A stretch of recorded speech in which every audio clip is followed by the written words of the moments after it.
ہم سب مر جائیں گے، مٹ جائیں گے، ختم ہو جائیں گے۔ یہ سب کچھ جاننے کے باوجود بھی ہم ایک دوسرے کا جینا حرام کر رہے ہیں۔ یہ تلخ حقیقت جاننے کے باوجود بھی کہ ہم سب لوگ مر جائیں گے، پھر بھی ہم ایک دوسرے کا گلا پھاڑ رہے ہیں، ہم ایک دوسرے کو بے عزت کر رہے ہیں۔ جوانوں، اپنے تمام دشمنوں کو معاف کر دینا، معاف کر دینا اپنے تمام دشمنوں کو، مگر دو لوگوں کو کبھی بھی معاف نہ کرنا۔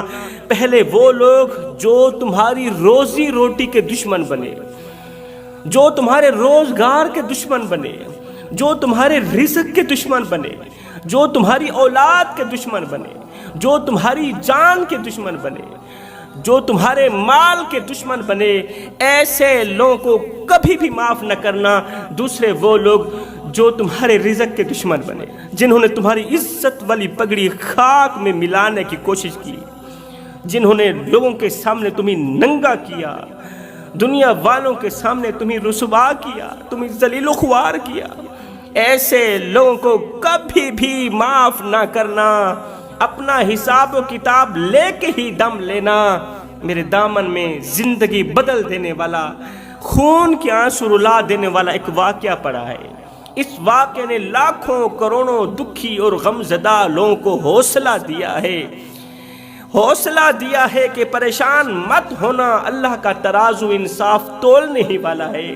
اس واقعے نے لاکھوں کروڑوں دکھی لوگوں کو، جن پر ظلم ڈھائے گئے، جن کو دکھ دیے گئے، جن کا جینا حرام کیا گیا، جن کے دل دکھائے گئے، جن کے زخموں پر نمک چھڑکے گئے، اللہ اکبر، جن کا مال ضبط کیا گیا، جن کی عزت والی پگڑی خاک میں ملائی گئی، یہ واقعہ ان لوگوں کو حوصلہ دیتا ہے کہ پریشان مت ہونا۔ قدرت جب تھپڑ مارتی ہے، تماچا مارتی ہے نا، تو پھر وہ دل پر نہیں، سیدھا روح پر اثر کرتا ہے۔ وہ واقعہ کچھ یوں ہے، پرانے زمانے کی بات ہے، پرانے دور کی بات ہے کہ ایک غریب اور لاوارث عورت اپنی ایک بیٹی کے ساتھ کچے مکان کے اندر غربت کی زندگی بسر کر رہی تھی، سختیوں والی زندگی بسر کر رہی تھی۔ اس عورت کی جو بیٹی تھی، سبحان اللہ، اللہ تعالی نے اسے بڑا ہی حسن دے رکھا تھا۔ وہ حسن و جمال کی ملکہ تھی، اتنی خوبصورت تھی، اتنا حسن تھا کہ چاند بھی دیکھے تو شرما جائے۔ اس قدر حسین و جمیل تھی کہ زمانے کی لڑکیوں میں سب سے زیادہ حسین و جمیل تھی۔ اللہ کا کرنا ایسا ہوا کہ بادشاہ کا ایک اکلوتا بیٹا تھا، وہ شہزادہ کہیں جا رہا تھا، جاتے جاتے اسی عورت کے گھر کے قریب سے اس شہزادے کا گزر ہوا، اس گھر کے قریب سے شہزادے کا گزر ہوا۔ اچانک شہزادے کی نظر اس خوبصورت لڑکی کے چہرے پر پڑی، خوبصورت لڑکی کے حسن پر پڑی، تو شہزادے کے پاؤں رک گئے، شہزادے کا دل بے قرار ہونے لگا لڑکی کے حسن کے لیے، لڑکی کو حاصل کرنے کے لیے۔ اتنا خوبصورت چہرہ، بادشاہ کا بیٹا، شہزادہ، شاہی محل میں پلنے والا، کہتا ہے اس سے بڑی حسین و جمیل لڑکی میں نے اپنی زندگی میں نہیں دیکھی تھی۔ دیکھتے ہی دیکھتے دل اس کی محبت میں فریفتہ ہو گیا، اس کے پیار میں گرفتار ہو گیا۔ اللہ اکبر، اس لڑکی کے حسن نے سیدھا شہزادے کے دل پر وار کیا، دل کو قابو میں پا لیا۔ شہزادہ پریشان ہو گیا، اچانک مجھے کیا ہو گیا ہے؟ میرے دل میں تو اس خوبصورت لڑکی کی محبت اس قدر بیٹھی ہے کہ اچانک اس نے مجھے پریشان کر کے رکھ دیا، مجھے بے قرار کر کے رکھ دیا۔ دل میں اس لڑکی کو حاصل کرنے کا شوق پیدا ہوا۔ اپنے وزیروں مشیروں کو کہا کہ جلدی کرو، واپس اپنے گھر کی طرف جاؤ، میں اپنے بابا سے ملنا چاہتا ہوں، ہر حال میں نے اس لڑکی کو حاصل کرنا ہی کرنا ہے۔ جوانوں، جب دنیا کی محبت دل میں بس جاتی ہے نا، تو پھر اللہ رسول کی محبت نکل جاتی ہے۔ جب دنیا والوں کی محبت، ایک بات یاد رکھنا، دنیا بھی دھوکے باز ہے، دنیا میں رہنے والے لوگ بھی دھوکے باز، دنیا بھی دھوکے باز، دنیا بھی حسین و جمیل ہے۔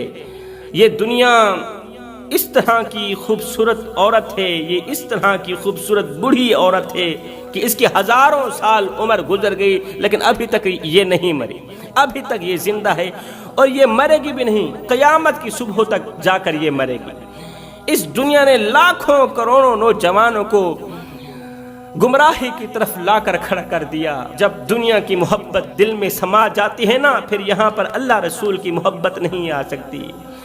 اس لیے میں کہتا ہوں اللہ تعالیٰ سے محبت کرو، اس کے رسول سے محبت کرو، اللہ سے محبت، اس کے رسول سے محبت۔ سبحان اللہ، اکثر میں پروگراموں پر جاتا رہتا ہوں، سفر کرتا رہتا ہوں، تو اکثر میں دیکھتا ہوں گاڑیوں کے پیچھے لکھا ہوتا ہے صنم بے وفا۔ آپ لوگوں نے بھی پڑھا ہوگا، دیکھا ہوگا اور سنا بھی ہوگا، صنم بے وفا، صنم بے وفا۔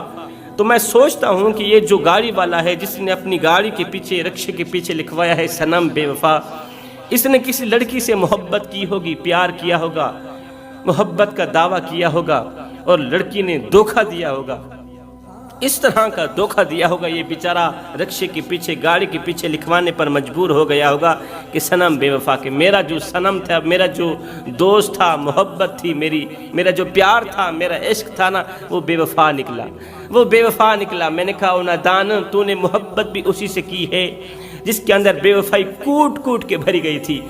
میں تجھے ایک ایسا راستہ نہ بتاؤں، میں تجھے مدینے کی چوکھٹ پر لے کر نہ جاؤں، اس رسول سے محبت کر جو اپنے محبت کرنے والوں کا ہاتھ پکڑتا ہے، قیامت کی صبح تک نہیں چھوڑتا۔ جو محبوب کملی والا میرا سونا نبی، اللہ اکبر، میں قربان جاؤں آپ کے نام پر، اس کی محبت میں مر مٹنے کا اعلان کیوں نہیں کرتا؟ اس کی محبت میں گرفتار کیوں نہیں ہوتا؟ مدینے والے کو یہاں پر جگہ کیوں نہیں دیتا؟ اللہ کی محبت کو یہاں پر جگہ کیوں نہیں دیتا؟ مدینے والے کی دوستی میں تو اس قدر وفا ہے، ایک بار محبت کرنے والے کا ہاتھ پکڑتا ہے، قیامت کی صبح تک نہیں چھوڑتا۔ تو بے وفاؤں سے دوستی کیوں لگاتا ہے؟ تو بے وفاؤں سے یاری کیوں لگاتا ہے؟ بے وفاؤں سے دوستی کرے گا، اپنی زندگی پر داغ لگا بیٹھے گا۔ قصہ مختصر جوانوں، شہزادے نے پیچھے گھر کی طرف رخ کیا، وزیروں کو کہا کہ اس گھر کی نشاندہی کرو، کل میرے بابا کو اس گھر کا نشان بتانا، اس گھر کا پتہ بتانا۔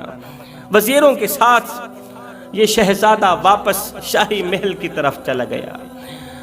شام ہو چکی تھی، جیسے ہی شاہی محل کے اندر داخل ہوا، کمرے کے اندر لیٹا ہوا ہے، دل بے چین ہے، دل بے قرار ہے، دل بے اطمینانی کا سبب ہے، کیونکہ دل میں خوبصورت لڑکی کی محبت بیٹھ گئی تھی، عشق ہو گیا تھا، پیار ہو گیا تھا۔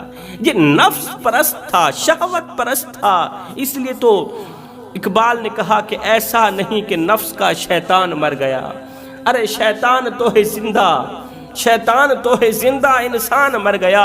سجدوں پہ سر جھکانے کی فرصت نہیں رہی، مومن کی روح میں بسا مسلمان مر گیا۔ مسجد تو پکی بن گئی اور شاندار بھی کچی ہیں رب سے چاہتیں، ایمان مر گیا۔ حیرت ہے تیری قسمت پہ اے اقبال، پیدا ہوا تھا خوشنما ویران مر گیا۔ ساری رات دل بے چین رہا، دل بے قرار رہا، ساری رات خوبصورت لڑکی کی تصویر آنکھوں کے سامنے گھومتی رہی، پھرتی رہی، اس کو اور زیادہ بے چین کرتی رہی، اور زیادہ بے قراری کی دلدل میں پھنساتی رہی۔ صبح ہوئی، بادشاہ اٹھا، دسترخوان لگ گیا، ناشتے کے لیے، کھانے پینے کے لیے دسترخوان لگ گیا۔ بادشاہ نے وزیر کو کہا جاؤ میرے شہزادے کو اٹھا کر لاؤ۔ وزیر گیا، اس نے شہزادے کے کمرے کا دروازہ کھٹکھٹایا، شہزادہ باہر نکلا۔ جب دسترخوان پر بیٹھا، جب بادشاہ کی نظر بیٹے کے چہرے پر پڑی تو بیٹے کے چہرے پر پریشانیوں کے آثار تھے، غمگینگیوں کے آثار تھے، بیٹا بڑا ہی پریشان تھا۔ بادشاہ نے کہا او میرے لخت جگر، میرے نور نظر، تو میرا اکلوتا بیٹا ہے، تو میرا ایک ہی شہزادہ ہے، منتیں مان مان کر میں نے تجھے اللہ سے مانگا، اللہ سے حاصل کیا، اور تیرے چہرے پر غمگینگی بیٹے، تیرے چہرے کی غمگینگی مجھے مار دے گی، میرا جگرا پھاڑ دے گی، تو میرا اکلوتا بیٹا ہے، تو ہی تو میرا سب کچھ ہے۔ بیٹے تو بتا کیوں پریشان ہے؟ تیرے چہرے پر مسکراہٹ لانے کے لیے، تیرے چہرے پر خوشیاں لانے کے لیے اگر آسمان سے تارے بھی توڑ کے لانے پڑے تو میں لانے کے لیے تیار ہوں۔ تیرے چہرے پر خوشیاں لانے کے لیے اگر سارا خزانہ بھی کیوں نہ قربان کرنا پڑے تو میں قربان کرنے کے لیے تیار ہوں۔ بیٹے جلدی بتا کس چیز نے تجھے اس قدر پریشان کیا؟ تو اس بیٹے نے کہا ابا حضور میری زندہ لاش تو تیرے قدموں پر پڑی ہے، اللہ اکبر، لیکن میرا دل میری محبوبہ کے قدموں پر پڑا ہے۔ میری زندہ لاش تیرے قدموں میں پڑی ہے لیکن میرا جو دل ہے نا وہ میری محبوبہ کے قدموں میں پڑا ہے۔ ابا مجھے ایک لڑکی سے محبت ہو گئی ہے، پیار ہو گیا ہے، محبت بھی کچھ اس طرح کی ہوئی ہے کہ وہ مودت کی شکل اختیار کر گئی ہے۔ ابا جس طرح مچھلی کو پانی کے ساتھ مودت ہوتی ہے نا، مچھلی پانی کے بغیر زندہ نہیں رہ سکتی، تیرا شہزادہ بھی اس لڑکی کے بغیر زندہ نہیں رہ سکتا، نہیں رہ سکے گا۔ اگر تو اپنے بیٹے کو زندہ رکھنا چاہتا ہے تو پھر جلدی سے بیٹے کی اس لڑکی سے شادی کر دے۔ باپ نے کہا بیٹا یہ تو چٹکی کا کام ہے، تیری آج ہی پریشانی ختم کرتا ہوں، تیری پریشانی کا علاج آج سے ہی کرتا ہوں۔ بادشاہ نے وزیروں کو ہمراہ لیا، نشاندہی کرنے والے وزیر بادشاہ کے ساتھ چلے۔ چلتے چلتے بادشاہ اسی مقام تک جا ہی پہنچا، اس غریبہ کے گھر جا ہی پہنچا، غریب اور مفلس عورت کے گھر جا پہنچا۔ بادشاہ نے دروازہ کھٹکھٹایا، دستک دی تو اندر سے وہ خوبصورت لڑکی باہر نکلی۔ بادشاہ کو دور سے دیکھتے ہی اس خوبصورت لڑکی کی ماں سمجھ گئی تھی کہ بادشاہ کی تباہی کا وقت آ گیا ہے، اب بادشاہ کی بربادی کا وقت آ گیا ہے۔ بادشاہ کو ذلیل و رسوا ہونے سے کوئی نہیں روک سکتا، اس لیے کہ میرے اللہ کا ترازو صرف انصاف ہی تولتا ہے۔ میرا مقدمہ اللہ کی عدالت میں پیش ہو گیا ہے، اللہ میرا انصاف کرنے والا ہے۔ وہ عورت سمجھ گئی تھی حقیقت کیا ہے، ماجرا کیا ہے، راز کون سا ہے۔ آگے سنیے جانیے، پھر شکر ادا کرنا کہ لوگوں نے تمہیں دکھ دیے، تمہاری عزت پر وار کیا، تمہیں زمانے والوں کے سامنے رسوا کیا، ذلیل کیا، اور تم نے اللہ پر چھوڑ دیا۔ اب دیکھنا اللہ تعالیٰ کس طرح کا انصاف کرتا ہے۔ وہ عورت دور سے دیکھتے ہی سمجھ گئی تھی۔ اب اس عورت نے خود کو پردے میں ڈھانپ لیا۔ جب بادشاہ نے دروازہ کھٹکھٹایا تو عورت نے اپنی خوبصورت بیٹی کو باہر نکالا، جا سن کیا کہتا ہے۔ خوبصورت بیٹی باہر نکلی، ہاں جی کیا کہنا چاہتے ہو؟ اس نے کہا کہ میں اپنے شہزادے کے لیے تیرا ہاتھ مانگنے آیا ہوں، شہزادے کے لیے تیری شادی مانگنے آیا ہوں، تجھے بہو بنانے آیا ہوں، جا کر اپنی ماں سے پوچھ تیری ماں کہاں ہے، اس کو باہر نکال۔ کہنے لگی میری ماں پردے میں، وہ غیر محرم مرد سے نہ سامنے آتی ہے اور نہ ہی بولتی، نہ ہی ملتی ہے، میری ماں اندر سے باہر نہیں نکلے گی، جو بات کہنی مجھے ہی کہہ۔ بادشاہ نے کہا جاؤ اپنی ماں سے پوچھ کے آؤ۔ یہ لڑکی ماں کے پاس گئی، بادشاہ اپنے شہزادے کے لیے تیری بیٹی کا ہاتھ مانگنے آیا ہے۔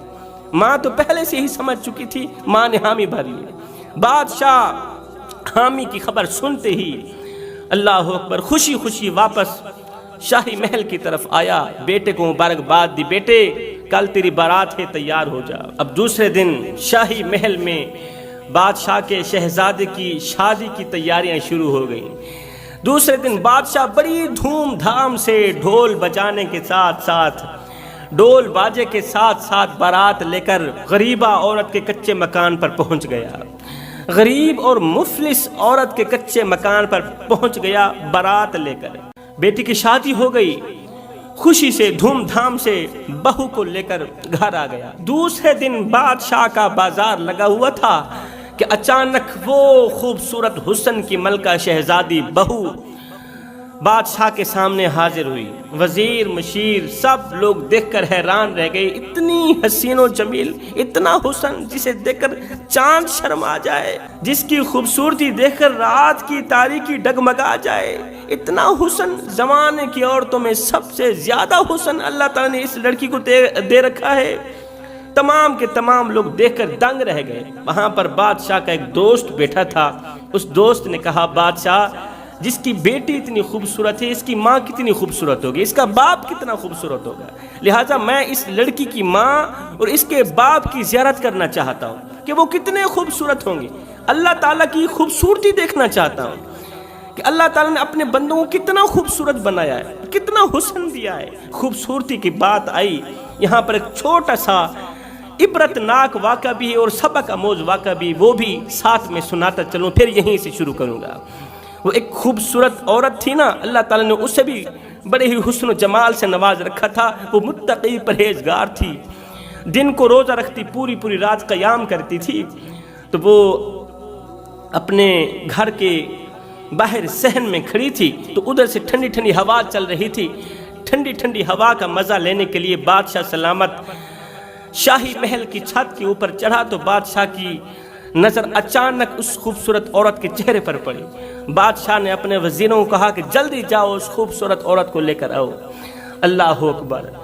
وزیر مشیر آئے، جلدی سے خوبصورت عبادت گزار عورت کو لے کر بادشاہ کی خدمت میں حاضر کیا. تو بادشاہ نے کہا اے حسن کی ملکہ، تیری مستانی آنکھوں نے مجھے مست کر دیا، تیری نشیلی آنکھوں نے مجھے نشے میں ڈال دیا، تیری نشیلی آنکھوں نے تو مجھے مست کر دیا. میں ہر حال میں تمہیں حاصل کرنا چاہتا ہوں، ہر حال میں اپنے نفس کی پیاس بجھانا چاہتا ہوں. جب اس عورت نے سنا نا، اللہ کی ولیہ نے سنا نا کہ میری ان آنکھوں نے بادشاہ کو نشے میں ڈال دیا، مست کر دیا، تو اس عورت نے کہا بادشاہ سلامت تھوڑی دیر رکیے، ٹھہریے، میں ابھی آتی ہوں، آپ کی خواہش پوری کرتی ہوں. عورت کمرے کے اندر چلی گئی. عبادت گزار عورت خوبصورت جس کی آنکھیں نشیلی تھیں کمرے کے اندر چلی گئی. جب کمرے سے باہر نکلی تو بادشاہ دیکھ کر حیران رہ گیا، دنگ رہ گیا کہ اس نے دونوں آنکھیں نکال کر تلی پہ رکھی ہوئی تھیں اور بادشاہ کی خدمت میں حاضر کیا. لیجئے بادشاہ سلامت، جن نشیلی آنکھوں نے تمہیں مست کیا تھا نا، جن آنکھوں نے تمہیں گناہ کرنے پر مجبور کیا، مجھے ان آنکھوں کی ضرورت ہی نہیں ہے. میری جن آنکھوں نے، جن نشیلی آنکھوں نے تمہیں گناہ کے نشے میں ڈالا، گناہ کرنے پر مجبور کیا، مجھے ان پلید آنکھوں کی ضرورت ہی نہیں ہے. خوبصورت عبادت گزار نے اپنی وہ آنکھیں نکال دی، ختم کر دی. اللہ اکبر. جوانوں، اللہ کو حاصل کرنے کی کوشش کرو، اللہ کی محبت دل میں بٹھانے کی کوشش کرو. اللہ کے عشق میں، اللہ کی محبت میں، اللہ کی مودت میں، مدینے والے کے عشق میں، معرفت الہی میں، خشیت الہی میں ایک وہ مقام بھی آتا ہے کہ دعا تو رہی بڑی دور کی بات، انسان صرف سوچتا ہے، ہاتھ اٹھانے کی ضرورت بھی نہیں پڑتی، صرف سوچتا ہے میرا اللہ پوری کر دیتا ہے. خیر، بادشاہ کا دربار لگا ہوا تھا. خوبصورت لڑکی کو دیکھ کر بادشاہ کا دوست بولا بادشاہ سلامت، اس کے باپ کو دیکھنے کا دل میں شوق پیدا ہوا ہے، میرا دل چاہتا ہے، میرا جی چاہتا ہے کہ میں اس کے باپ کی زیارت کروں اور اس کی ماں کی زیارت کروں. بادشاہ نے وزیروں کو کہا کہ جلدی جاؤ، اس کا باپ تو کب کا مر گیا ہوگا کیونکہ وہ شادی میں موجود نہیں تھا، اس کے گھر میں اکیلی ماں ہی ہے، جاؤ اس کی ماں کو لے کر. وزیر مشیر گئے، زبردستی اس کی ماں کو لے کر بادشاہ کے سامنے کھڑا کر دیا. بادشاہ نے کہا اے حسن کی ماں، اے خوبصورت، اے میری خوبصورت بہو کی ماں، اپنے چہرے سے نقاب اٹھا، پردہ اٹھا، ہم تیرے چہرے کی زیارت کرنا چاہتے ہیں، ہم تیرے حسن کی زیارت کرنا چاہتے ہیں. جس کی بیٹی اس قدر خوبصورت ہے وہ ماں کتنی خوبصورت ہوگی. اللہ اکبر. بادشاہ نہیں جانتا تھا کہ آج کا دن اس کے لیے بہت بڑی ضلالت لے کے آنے والا ہے. یہ لمحہ اس کے لیے بہت بڑی تباہی کا لمحہ ہے، بہت بڑی ضلالت کا لمحہ ہے. بادشاہ نہیں جانتا تھا کہ یہ حسن کی ملکہ شہزادی مجھے تباہ و برباد کرنے آئی ہے، مجھے ذلیل و رسوا کرنے آئی ہے، کیونکہ آج ہی تو اللہ کی عدالت میں مقدمہ پیش ہوا تھا. آج تو انصاف کا دن ہے نا، کیونکہ اللہ کا ترازو صرف انصاف ہی تولتا ہے نا. بادشاہ نے کہا اے حسن کی ملکہ شہزادی، اپنے چہرے سے نقاب اٹھانا، ہم تیری زیارت کرنا چاہتے ہیں. جیسے ہی اس عورت نے اپنے چہرے سے پردہ ہٹایا، بادشاہ نے جیسے ہی اس عورت کا چہرہ دیکھا، دیکھتے ہی دیکھتے بادشاہ کے پاؤں تلے زمین ہلنے لگی، بادشاہ کے پیروں سے زمین نکل گئی. بادشاہ حیران ہو کر کہنے لگا تو ابھی تک زندہ ہے؟ اس نے کہا ہاں ہاں ہاں میں زندہ ہوں. تو نے مجھے پہچانا ہے یا نہیں پہچانا؟ بادشاہ نے کہا میں نے نہیں پہچانا. اس نے کہا میں وہی غریب عورت ہوں، وہی غریب عورت ہوں جس کے 2 بچے 3 دن سے بھوکے تھے اور میں تیرے گھر میں غربت کا کشکول لے کر آئی تھی، بھیک مانگنے کے لیے آئی تھی، اللہ کے نام پر کچھ مانگنے کے لیے آئی تھی، مدد مانگنے کے لیے آئی تھی کہ خدارا مجھے روٹی کا ٹکڑا دے دو، میرے بچے 3 دن سے بھوکے ہیں، اگر آج انہیں روٹی نہ ملی تو وہ مر جائیں گے، بھوک برداشت نہیں کر پائیں گے.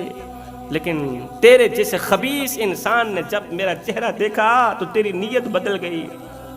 تو نے کہا میں تو نفس پرست ہوں, میں تو نفس کو خدا ماننے والا ہوں, میں تو نفس کی پوجا کرنے والا ہوں, میں خدا کو تو خدا مانتا ہی نہیں, میں تو نفس کو سب کچھ مانتا ہوں. تو میری نفس کی خواہش پوری کر, اس کے بعد جو تو مانگے گی میں تجھے دوں گا. تو نے 3 دن مجھے شاہی محل کے اندر قید رکھا, 3 دن میرے ساتھ زیادتی کرتا رہا, میرے ساتھ گناہ کرتا رہا, 3 دن مسلسل. تجھے میرے بچوں پر ذرا بھی رحم نہ آیا, میری عزت پر ذرا بھی رحم نہ آیا. تو نے میری عزت پر وار کیا, میری عزت کے ساتھ کھیلتا رہا. 3 دن بعد تو نے مجھے خیرات دے کر واپس بھیجا. جب میں اپنے غریب خانے میں گئی, 3 دن کے بعد جب میں نے گھر کی دہلیز پر قدم رکھا تو میرے بچے مر گئے تھے. روٹی روٹی کرتے مر گئے, پانی پانی کرتے مر گئے. کس کی وجہ سے مرے تھے؟ تیرے جیسے کتے کی وجہ سے مرے تھے. آج ہی تو تیری تباہی کا دن ہے بادشاہ, تیری تباہی کا وقت آ گیا ہے, تیری ضلالت کا وقت آ گیا ہے. او نادان, جو خیرات گناہ کی صورت میں تو نے مجھے دی تھی, 3 دن مسلسل جو خیرات گناہ کی صورت میں تو مجھے دیتا رہا, وہی خیرات, وہی تیری امانت میں نے تیرے سپرد کر دی. جو خیرات تو نے مجھے دی, آج 16 سال بعد میں نے وہی خیرات تجھے دے دی. تیری بیٹی کی تیرے ہی بیٹے کے ساتھ شادی کر دی, اس لیے کہ اللہ کا ترازو صرف انصاف ہی تولتا ہے. یہ مقدمہ قاضی کی عدالت میں پیش کیا گیا, قاضی کی عدالت میں پیش کیا گیا. ایک تو بادشاہ کی وجہ سے 2 ننھے بچے مر گئے بھوک کی وجہ سے. بادشاہ نے خیرات نہیں دی تھی, الٹا بادشاہ نے بچوں کی ماں کو 3 دن اپنی نفس پرستی کے لیے شاہی محل میں قید رکھا, نفسانی خواہشات پورا کرتے رہا, عورت کو واپس نہیں جانے دیا. 3 دن کے بعد جب عورت کو واپس بھیجا تو بھوک کی وجہ سے اس کے 2 ننھے بچے مر چکے تھے, لہٰذا ان 2 بچوں کا قاتل یہی بادشاہ ہے. اور دوسرا, اسی کے گناہ کی وجہ سے بہن کی بھائی کے ساتھ شادی ہوئی, بھائی کی بہن کے ساتھ شادی ہوئی. قاضی نے اپنی عدالت میں فیصلہ دیا کہ ابھی اور اسی وقت بادشاہ کو شاہی عہدے سے ہٹایا جائے, اور اس کے دونوں ہاتھ بھی کاٹ دیے جائیں, اور اس کے دونوں پیر بھی کاٹ دیے جائیں. بادشاہ کے دونوں ہاتھ بھی کٹ گئے, دونوں پیر بھی کٹ گئے, ایک زبان رہ گئی تھی. تو اس زبان سے بادشاہ ہر وقت ایک ہی جملہ بولتا تھا, کبھی بھی کسی کی عزت پر وار نہ کرنا. لوگوں, کبھی بھی کسی کی عزت پر وار نہ کرنا, کسی کی عزت کے ساتھ مت کھیلنا, مت کھیلنا. اس لیے کہ اللہ کا ترازو صرف انصاف ہی تولتا ہے. جیسا کرو گے ویسا بھرو گے. کسی کو دکھ دو گے تو دکھ ملیں گے, کسی کو ایک پل کی خوشی دو گے تو پھر اپنی پریشانی کی پرواہ مت کرنا. اللہ فرماتا ہے کسی کو دکھ دے کر, کسی کو پریشان کر کے میرے دروازے پر آ کر اپنی خوشی کے لیے دعا مت مانگنا, اور کسی کو ایک پل کی خوشی دے کر پھر اپنی پریشانی کی فکر مت کرنا. جوانو, خدا را, اگر کسی کو ایک پل کی خوشی نہیں دے سکتے تو نہ دینا, کسی کو ساری زندگی کے لیے دکھوں میں بھی نہ ڈالنا. کسی کو دکھ دے کر, کسی کو درد دے کر, کسی کو غم دے کر, کسی کی عزت والی پگڑی خاک میں ملا کے تجھے کیا لگتا ہے کہ تو ساری زندگی ایسے ہی مسکراتا رہے گا؟ نہ بندے, نہ, بس وقت کے الٹنے کی دیر ہے, تیری باری بھی دور نہیں ہے. اس لیے کہ زندگی کے کسی نہ کسی موڑ پہ اپنا کیا آخر بھگتنا ہی پڑے گا.